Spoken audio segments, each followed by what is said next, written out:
Mula sa Mindoro, ako ay lumuwas ng Maynila para magtrabaho sa isang garment factory bilang bundle boy. At mula sa aking panalahi ay pinangarap kong maging isang supervisor. Pero hindi sa pagiging supervisor nagtatapos ang aking pangarap at nagkaroon pa ako ng sarili kong patahian. At sa aking pagtsatsaga, mula sa dalawang makina ay lumaki pa ang aking tahian at naging kitang-kita.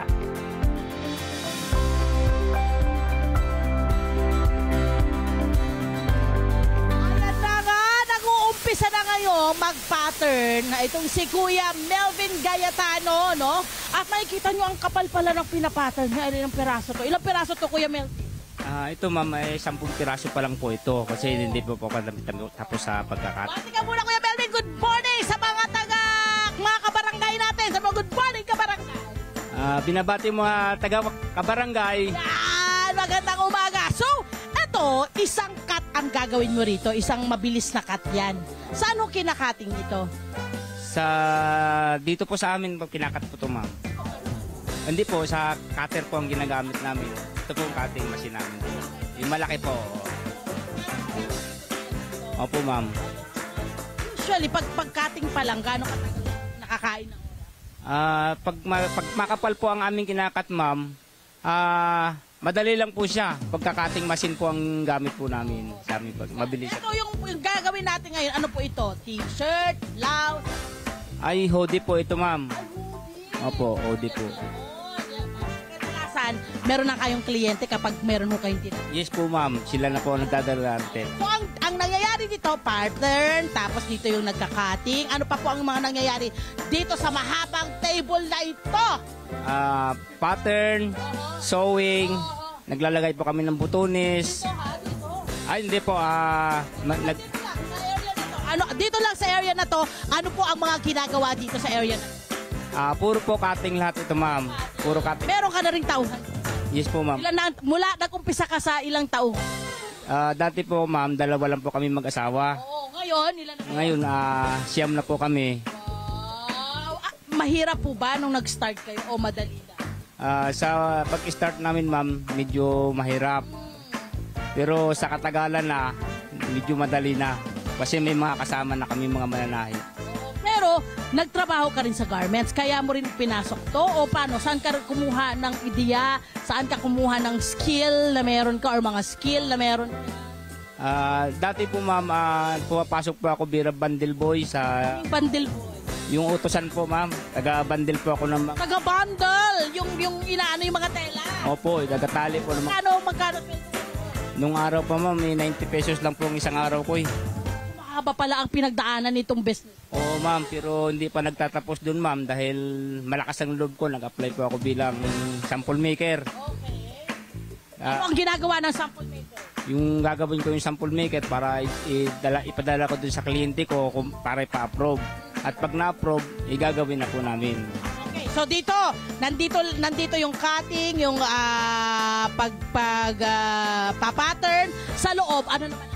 Sa loob po, mayroon po for sewing line po doon, patahian po.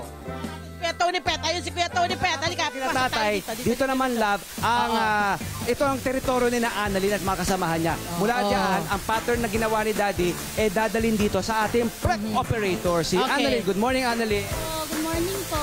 Kaya nga gumagawa sila ng uniforme ng mga bata, shorts, anong ginagawa nila. Ito muna ang line, ang second line, prep operation. Prep operation. Opo, prep operation. Ako po yung naglalagay ng bulsa, zipper, tapos po nagkakabit po ng waistband po. Yun po yung pinaka-ginagawa ko po. Yan, naglalagay po ako ng mga ganyan. Tapos yan po yung mga zipper. Yan. Zipper, ito rin, no? Parang pinagdidikit mo na sila pati bulsa. Opo, kasi hiwalay-hiwalay po yung galing sa cutting, tapos ako na po ang Tapos ito, pupunta naman tayo dito sa... Ito na ang... Si nanay. Si nanay, nag-ano po siya, nagtitrim. Siya po yung nagtatanggal ng mga sinulid para maging malinis po yung gawa. Siya po yung nagtatanggal ng mga sinulid. Mami, kinanay, ito na yung... Ano naman po itong ginagawa niya? Ayan, siya naman po ma'am, siya naman po yung naglalagay ng mga bulsa sa ano po, sa short, sa ano po, polo ma'am. Polo naman po yan. Ano po, attached back pocket. Attached pocket. Ganun po. Yung nasa likuran niya, my friend, anong tawag, anong ginagawa ang doon? next line. Yan naman po yung naglalagay ng betones. Yan na po yung pinaka. Oo, ang dami pala. Kanya-kanyang tao, friend. At makikita natin na mano-mano lahat. Ito pong ginagawa nyo ngayon, may order po ito ngayon. Yes, ma'am. School uniform. Eskwelahan. Yan ang order. Ay, actually, ma'am, dire-diretso eh. Ay, all year round kayo. Kada 2 days, ma'am, kailangan namin mag-deliver ng 100 pieces. So meaning buhay na buhay ang business. Buhay na buhay. Ma'am, buhay na buhay.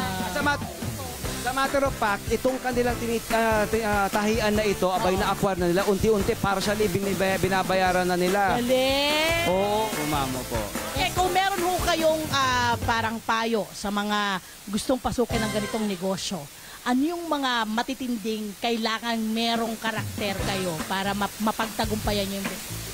Sa mga kapwa ko, mga kabarangay na gustong magtayo ng patayan, kailangan lang natin ng tiyaga, sipag. Yun lang po ang kailangan natin. Huwag magasto. At kailangan medyo pigil tayo sa paggastos ng pera. So ate, ano sa tingin mo? Unang-una, ma'am, tiwala sa sarili. Yun! At lakas ng loob. Yun! Kasi pag sumasabak ka sa ganitong negosyo, marami kang makakalaban. Oo. Maraming naiinggit. Gusto Oo. kang ibaba. Pero kailangan, porsigito kang umahon. Tsaka wag mong papansinin ang mga negative na nakapaligid sa'yo. Ano? Yes, Kaya ma'am. makita mo naman sa'yo, kaya maayos sila. At dahil dyan, my friend, palakpakan natin ang ating barangay! Woo!